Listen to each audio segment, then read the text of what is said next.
So you get two more 1 hour sessions, or roughly 1 hour. Yeah. So this session we want to switch, no more scramjets. We'll look at detonations. Yeah. Um, so detonations are very close to scramjets, compressible flows, all the same features, everything. Except that the only difference being that in a scramjet, I showed you these pictures, you release fuel and air into this chamber. It's all compressible flow, and it takes a while for reactions to happen. There's a distance between where all the shocks sit and where chemical reactions happen. The only difference in a detonation is that the chemical reactions are tightly coupled to the shock wave. So they sit very close to one another. So that's the only thing in detonation. So we'll see how this is utilized, what are the options, things like this. So I see now quite a few slides. I have about 58 slides to go in 2 hours. There's no way to do this, okay? So I'll cut some of this out. There are only two things I want to focus on. First, fundamentals of detonation, so we know what we're talking about, what are the uses and so on. And the second, a problem in multi-phase detonation, which is unsolved, which is very interesting, the same as non-equilibrium that I want to talk about. These are the only two things. So we'll spend 1 hour on each, okay, or 45 minutes on each, something like this. So we all know how deflagrative propulsion works. This is every gas turbine, so I don't need to go into this. What we want to do is switch to detonations. This table, I think it comes from Glassman's book, but it's also in Ed Loss' book. And it tells you what's the difference between a detonation and a deflagration. And there are some very fundamental differences, right? So if you think of a detonation, that's the picture that should come to your mind, although that's an explosion, that's not a detonation, okay? On the right, you have a candle, which is the typical deflagration combustion. Okay, your fuel and air mixing. You can also have a premix flame, whatever you can think of. So the main thing to understand is that the speed of sound is c. That's the denominator in the first box there. And you have this u, which is how fast you're feeding fuel into this, or fuel air mixture into this front, whether it's a detonation front or a deflagration front. So you can think of this one-dimensional geometry. There's a pipe. There's a red line in the middle, vertical. That's our front. It could be a detonation or a deflagration. And it's moving to the left in this particular picture. You can also think of it as being stationary and flow coming into it with velocity u underscore u. The underscore u stands for unburned. The underscore b stands for burned. Okay. Now, if it's a deflagration, the flow speed is very small. It's 0.03 is your Mach number. So it's really low Mach number. Everything is incompressible, variable density perhaps, and that's it. Things are normal.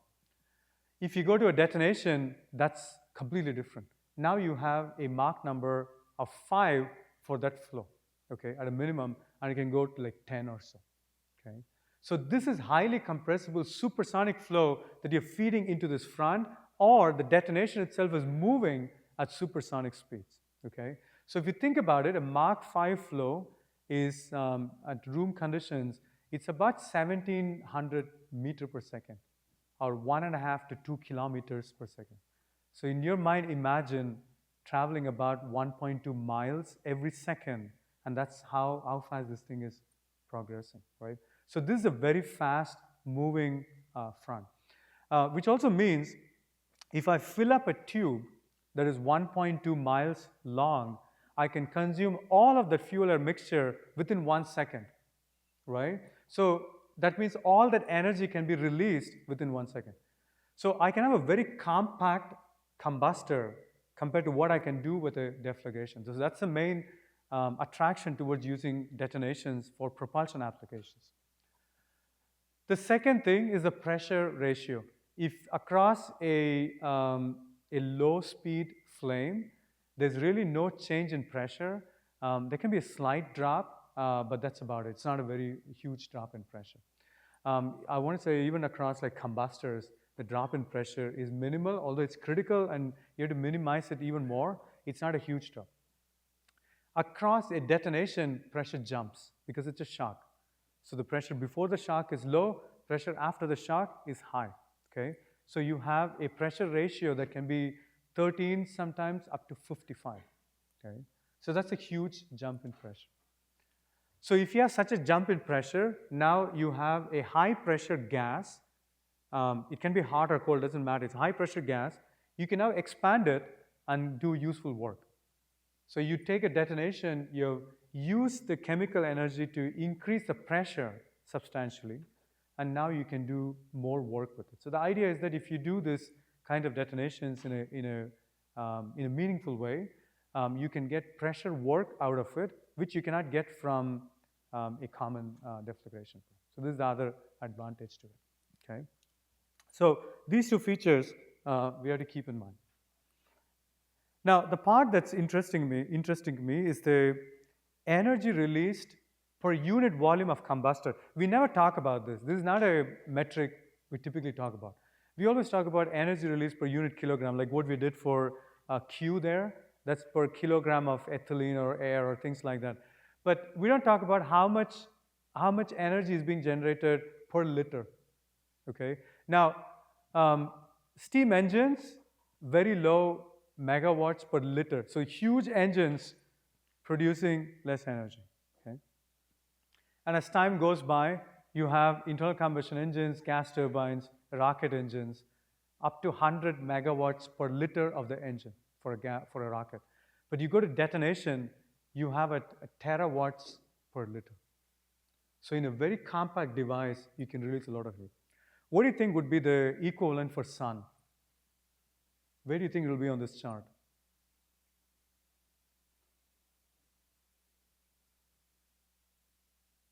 What do you think, Yusuf? Like after the plane? Okay.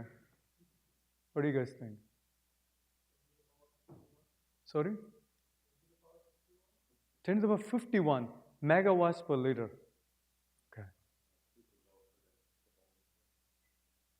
It's very low. It's less than a watt per liter, right?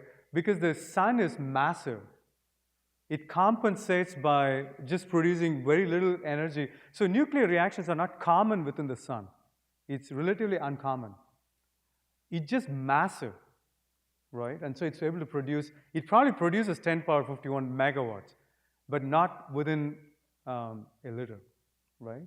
So this is perhaps the highest density you can find for this kind of confined energy release, which is not an explosion here. So this is very small volume, generating a lot of things. And on the right-hand side is such a device. It's flying. Don't get distracted by the teeth painted in the front. That has no meaning. It's not an inlet for a scramjet. What you need to focus on is that rod sticking out at the back. So that's what is called a pulse detonation engine. And it's a single device. And I think in this case, I'm not even sure if it's taking in air, but it's an augmenter, or it's an additional thrust that the device produces, right? So that's a flying pulse detonation engine, and a pulse detonation engine is a very simple concept. You take a pipe, you fill it with fuel and air, you release some spark, it starts detonating, it increases the pressure, you exhaust that pressure at very high speeds, you get thrust, now the volume is exhausted, you fill it with more gas, you detonate it. So something like an internal combustion engine, but you're using detonation instead.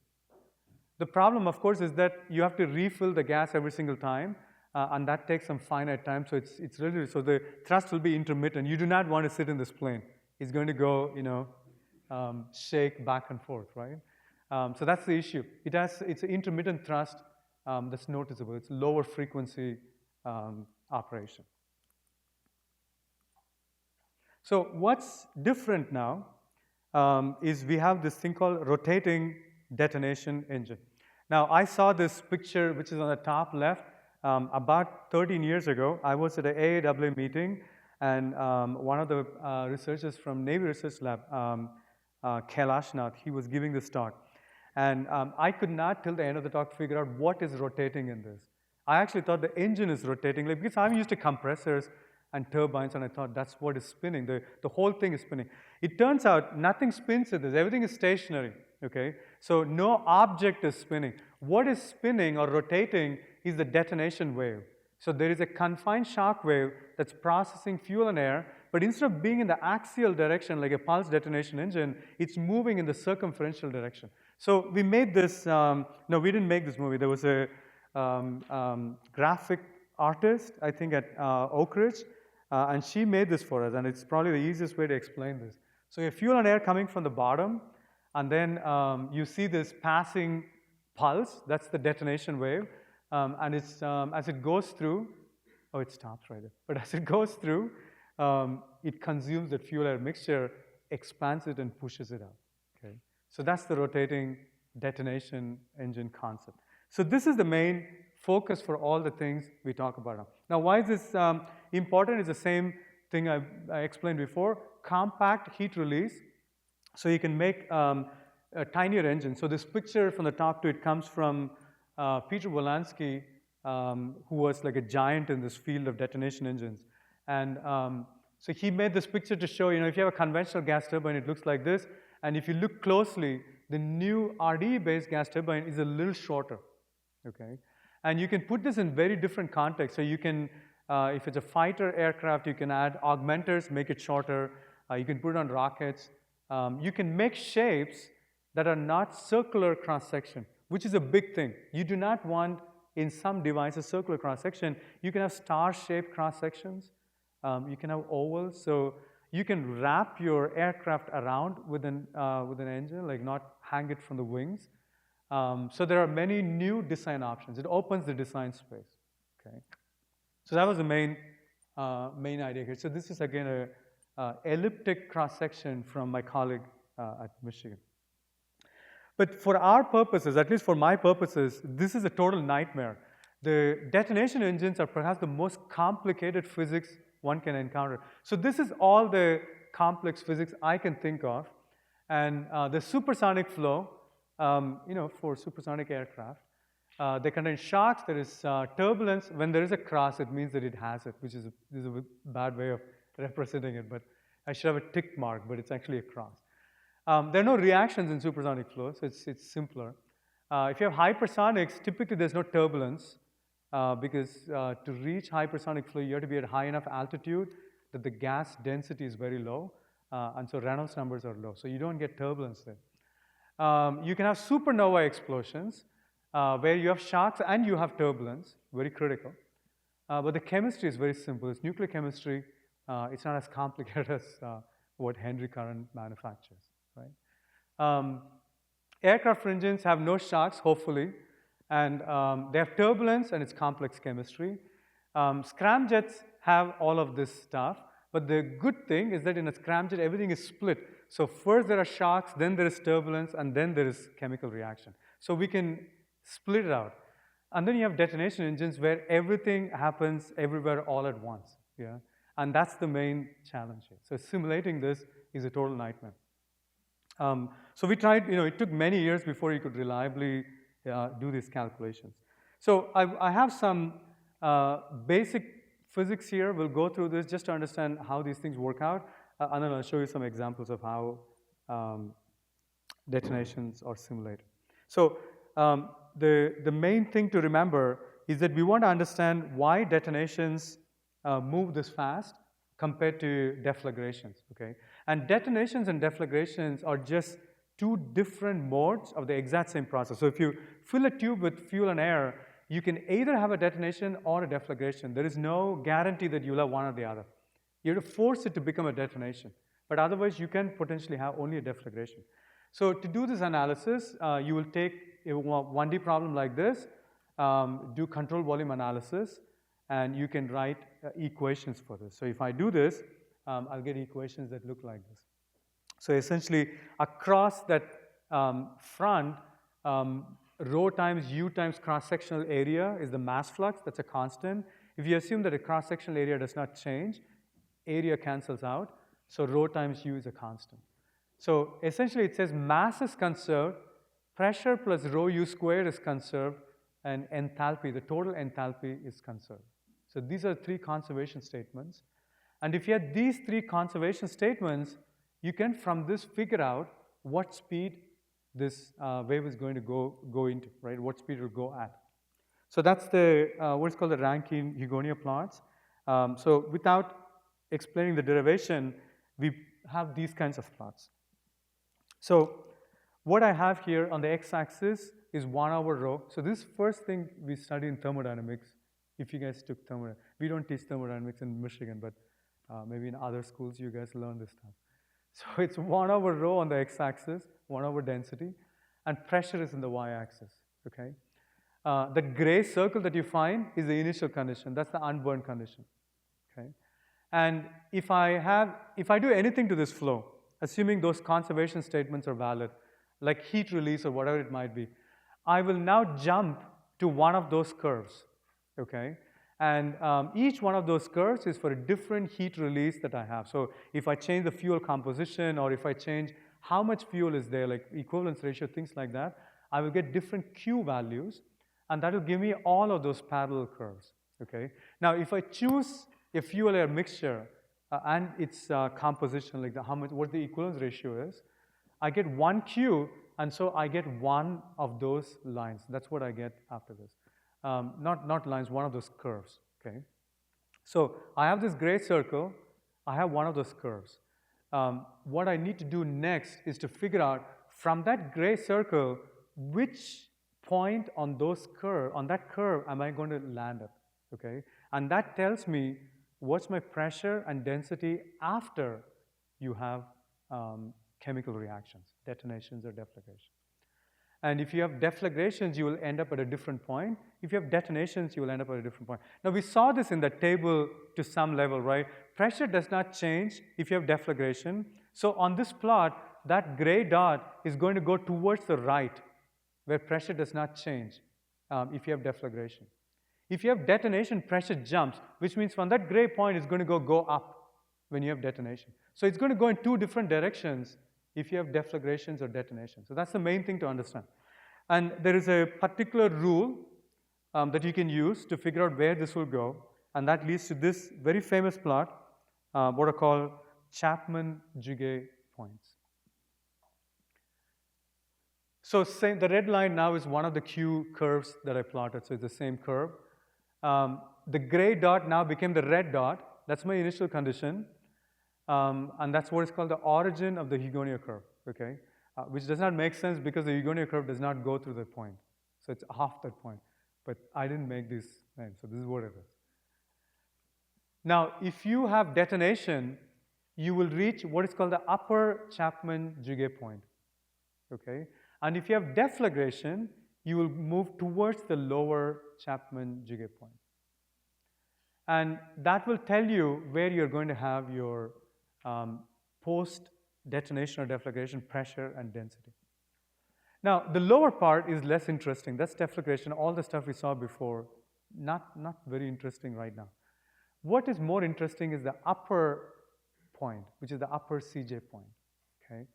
And that point tells you what will be the pressure and the density after you have a detonation. So pressure goes up, okay? You see that I plotted 1 over density. So if I see that plot, it's actually moving to the left. That point is moving to the left, which means 1 over density is going down. Density is going up. That's what it means. Because it's a shock, after the shock, pressure, density, and temperature go up, okay? So as I go to the upper CJ point, I have a higher density, I have a higher pressure, and I have a higher temperature, okay? So that's what we want to focus on. That's our upper CJ point. Now, once you have these two conditions, that you have the initial condition, you know how much heat release, so you have the curve, I know what that upper CJ point is going to be, okay? There's an additional constraint that's used. It's in the slides, but that's not very critical for our discussion, so we don't need to think about that. So once you do this, that is your post-detonation conditions. From this, you can back out what's your detonation speed using those conservation laws that I put down before. Okay? So what this tells you is that if I have a mixture and I start with some initial conditions, there's only a particular point on that curve that I will reach when I have a detonation. And so it's going to move at a particular velocity. And that velocity is called the CJ speed. So for a given mixture, just like the laminar burning velocity, there is a CJ speed that's associated with a mixture. And unlike the laminar flame speed, which is, in my opinion, very fickle, you can strain the flame and it will move at a different speed. You can slightly heat it or change other things, and everything will change dramatically. Okay? This guy is super stable. I can do many, many things to the detonation. It will not budge from the CJ velocity very easily. Okay? So whatever I do, a detonation is going to propagate roughly at CJ speed, maybe with a slight deficit, but almost always at this speed. So once I give a mixture, it's going to move at that speed. Now, this is not by itself that interesting, but what we can see is that there is no reason for it to propagate at that speed. This comes from a 0D analysis. We take a 1D system, we take some analysis, we find this velocity. Okay? Now, this is how people thought about these detonations before. This is called the Z and D structure for detonations, the plot on the left. Okay? So if you look at it, there's an x-axis. There's a shock that's sitting there, and after the shock is chemical reactions. So this is no different than any other combustion process. Instead of just having flames, now you have a shock followed by a flame. So that's how you should think about it. At the location 1, that's written, or I, however you want to think about it, that's the leading edge of that shock.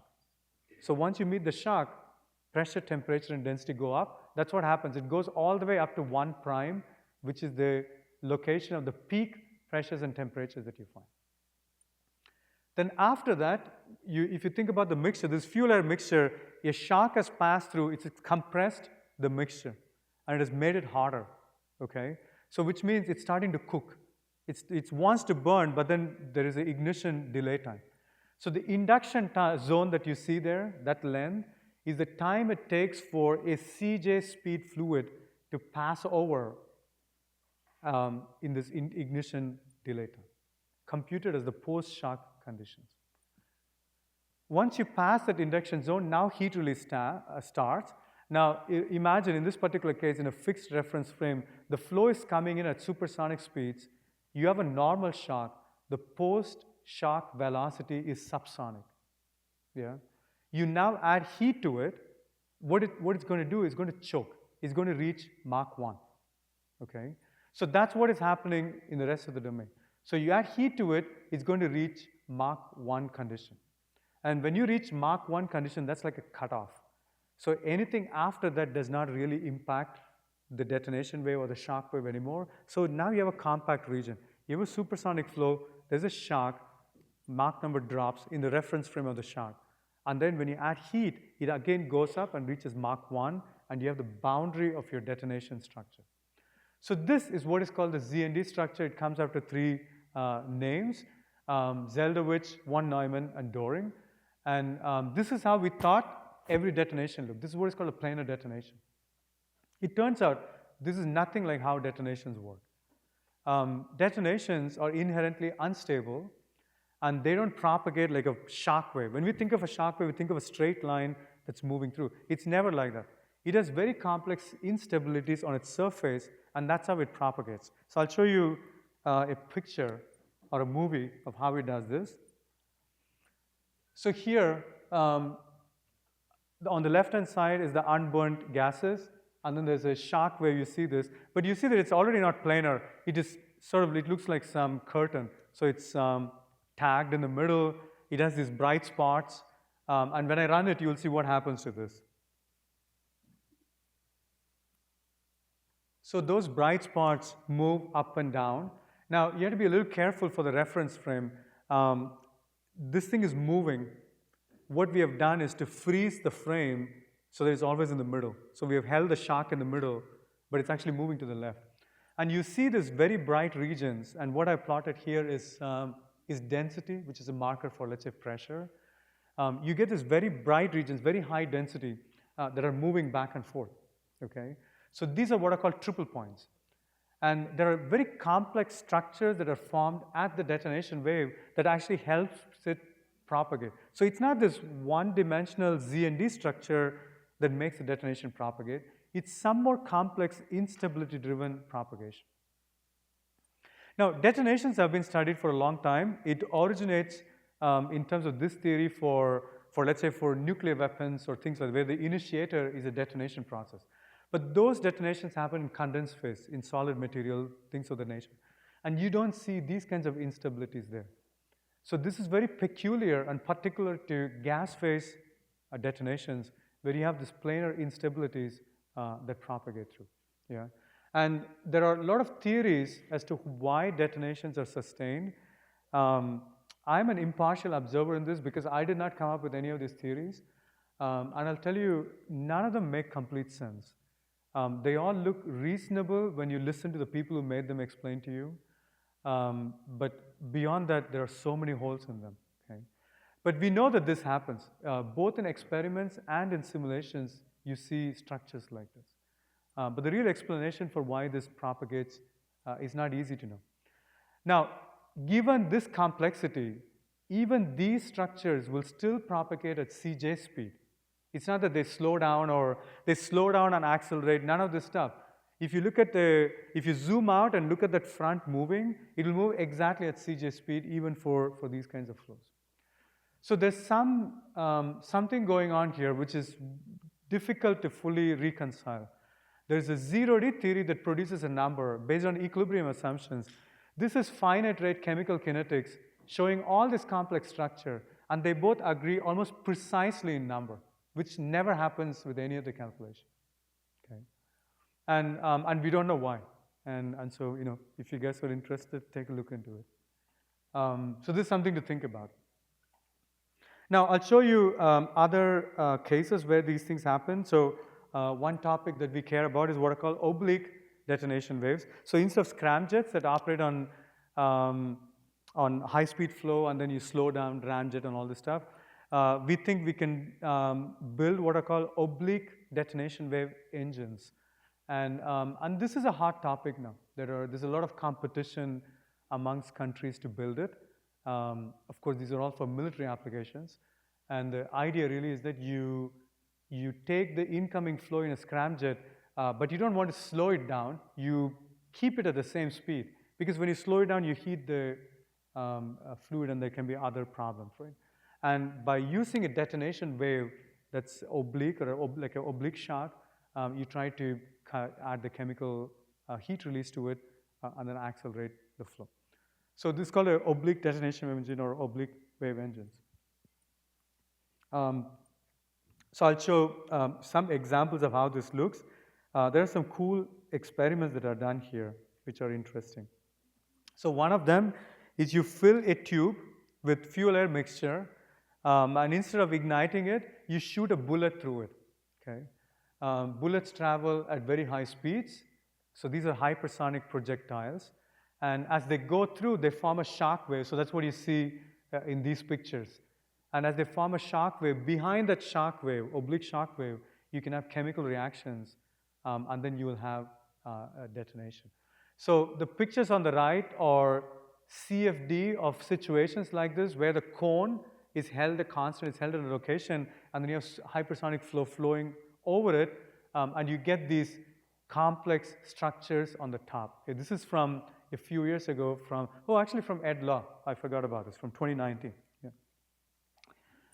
So we have done more analysis of this. I'll talk about this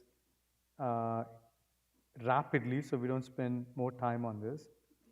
So if you use detailed chemical kinetics and you simulate how this oblique detonation wave sits on top of a cone, you get structures like this. Yeah, so it's very intricate. You can have these triple points that move back and forth. They collide with each other, and they form these ring-like patterns where you have these successive set of shocks that sit.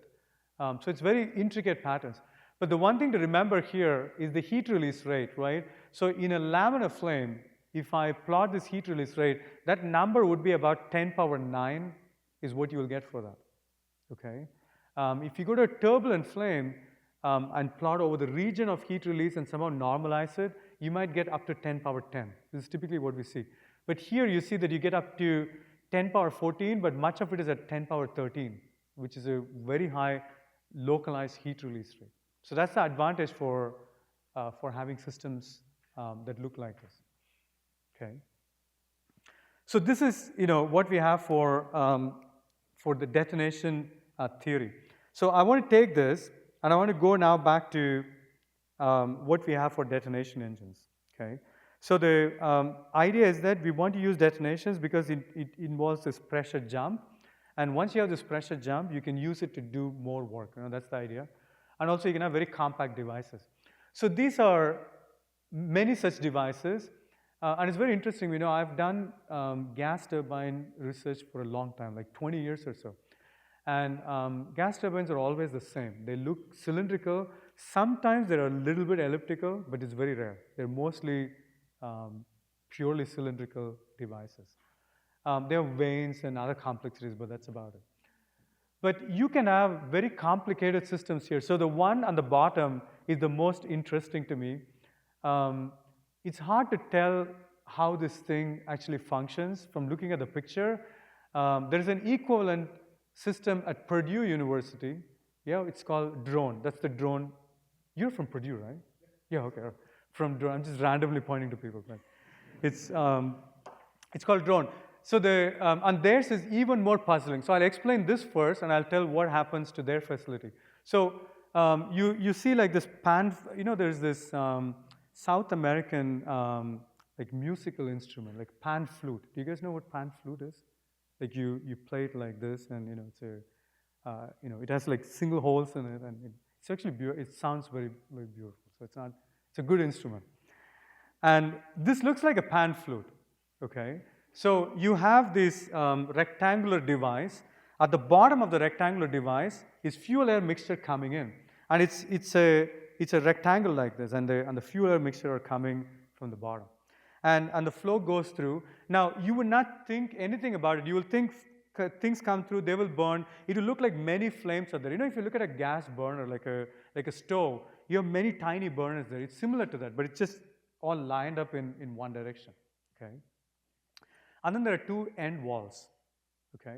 Now what these guys figured out, this is from Jiro Kasahara's group in Japan, is that somehow they made it detonate. They did something to it and started a detonation process.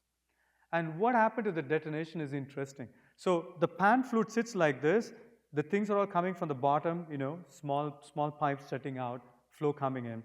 And the detonation wave goes back and forth, eating up all the fuel-air mixture that comes through. And if it gets to one end, it reflects off of the wall and then goes back the other way, right? And then it goes to the other end, there's another wall, and it comes back. So it sustains itself by bouncing back and forth, and in the middle is the fuel-air mixture when it comes in, and it just burns it, and the burnt mixture is now at a higher pressure and temperature, and downstream of this, you can now take out and expand it and do whatever you want. If you think about this, a structure like this, you can put underneath an airfoil or a wing and only activate it when you need additional thrust, right? So a takeoff or things like this, and you want some more thrust to be generated, you can just activate it here. This is a very useful device to have. So this by itself is fascinating. And then the guys at Purdue did another experiment, which is, to me, very mind-boggling. So they took the same stuff, similar thing. I don't want to say same stuff. I don't mean to say they took the same stuff and did the experiment.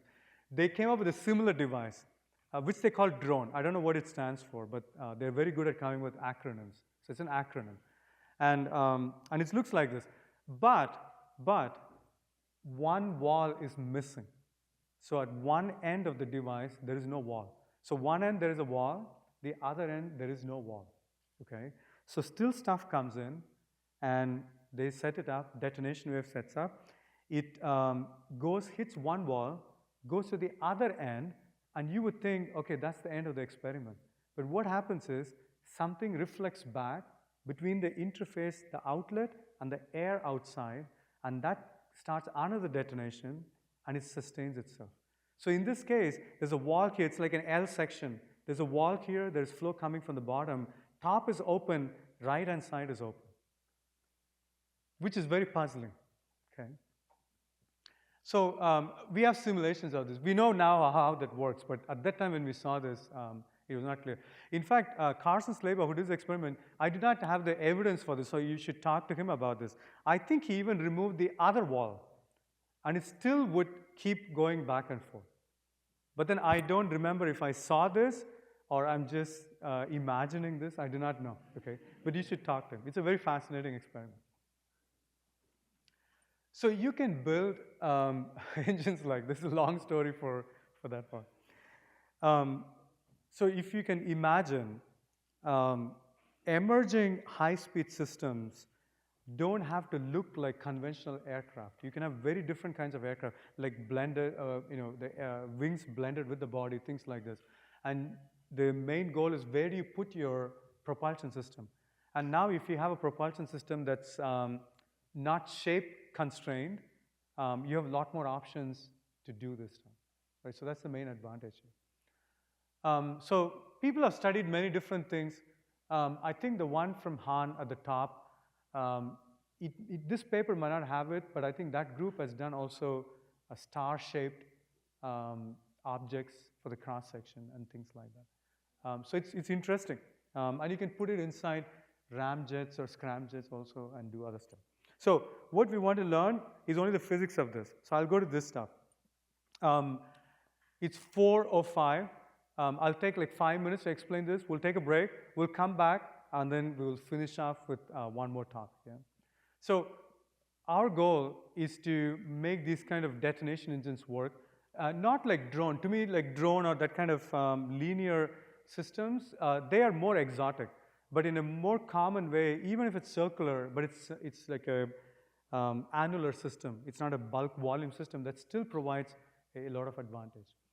So this is a simple schematic. You have two tubes. One tube is inner tube, the other is the outer tube. Between the two tubes is a faceplate at the bottom through which fuel and air come in. You cannot premix fuel and air, and we'll come to this in a second. It has to be only a diffusion kind of setup. So you need to inject it separately, okay? You inject it separately. How you inject them is called the injected design, which is a wholly interesting topic, but not to be covered here. So how you mix them matters a lot. You inject them, and when they come in, they mix. This passing detonation, where you see those blue streaks, that's the gas that's coming in, is going to go around, consume all of that, and keep sustaining itself. So this is how it works. And there are many advantages to doing simulations like this and trying to understand what goes on. But the abstraction that we want to look at is that you're injecting fuel and air separately. And the reason you're doing this is that you see that there's a hole through which fuel comes, there's a hole through which air comes. Now instead, you have pre-mixed fuel and air, let's say, comes through it, fully burnable mixture. When the detonation wave passes over, it won't stay within the combustor. It will go through those holes into the manifolds. So you don't want that. So that's a detonation flashback, which is what is called an explosion. You don't want to have this. So you want to confine all these detonations to the chamber where you can hold them. So everything has to come in as non-premix. And what happened since 2015 is that until at least before that, people would study detonations, but it'll all be about premix detonations, premix flows. Even that triple point and structures that I showed, it's when you fully mix fuel and air and allow detonations to pass through. So that we understood, or we thought we understood reasonably well. But when you have fuel and air that's not fully mixed, then the whole thing is even more complicated, right? So I'll stop here. We'll take like 10 minutes break, maybe like until 4:16, 17, and then we'll come back